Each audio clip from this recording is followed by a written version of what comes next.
Meteorologist Matt Yurosavik joining us here. And Matt, we have an updated drought monitor. We've seen a few changes. Yeah, there's a few. There's not a ton, but places in the Midwest as well as parts of Texas saw a little bit of improvement. And we haven't seen much improvement back there in the Four Corners region, even towards the Pacific coast. They'll be looking at a little bit of some moisture as we head through this week as that western ridge begins to break down heading into next week. But right now, really, this area right here in the Midwest down into Texas, parts of the Gulf Coast saw a little bit of improvement there.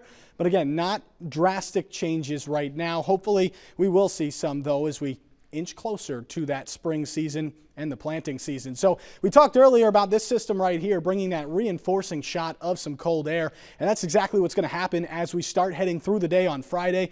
There's that Arctic high pressure moving its way on in. That's going to bring that cold air down into the upper Midwest, and meanwhile we've still got some snow showers going on Friday night into Saturday. Once this system pulls through, we're going to see those winds out of the northwest. Anywhere downwind of the Great Lakes has the chance to get a couple more inches of snow after potentially a wintry mix with that system so far to the north, and then a little bit of snow there in the mountains of New Mexico, maybe even towards Amarillo as that front continues to drop to the south. And you can see that Arctic high pressure right down in the center of the country. A few snow showers to the north as we head through Saturday evening, but bitterly cold air up to the north, well below average as we head through Saturday and into Sunday as well.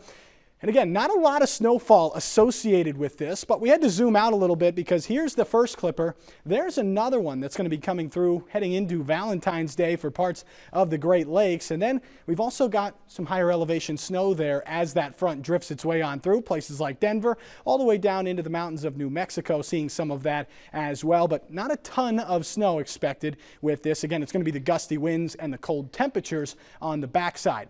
Looking at the next 10 days. A long time, and look at this. We've got a lot of moisture coming our way. Some of these places really need it. We're talking Texas up to Oklahoma and parts of Kansas and the Midwest as well. Also, the Gulf Coast could see some decent moisture out of this next storm system heading into next week. We'll have to keep an eye on that, but again, still 5 or 6 days away as we head into next week. Here's a look at those temperatures. Bitterly cold air starting to drop in from the north as that cold front starts drifting to the south, and that's going to keep bringing in the cold air, keeping it relatively mild across the Gulf Coast states, but chilly from St. Louis on to the north, through the Great Lakes and into the Midwest. And that's all because of the jet stream right here with that big area of some Arctic air. Meanwhile, staying warm back to the west, and we'll talk more about that as we head into next week. That's a look around the country. Now let's take a look at the weather where you live. Ann Arbor, Michigan, windy with rain and snow, likely a high of 39 degrees. Great Falls, Montana, breezy with snow showers, a high of 37. And Roy, New Mexico, increasing cloud cover, a high of 57.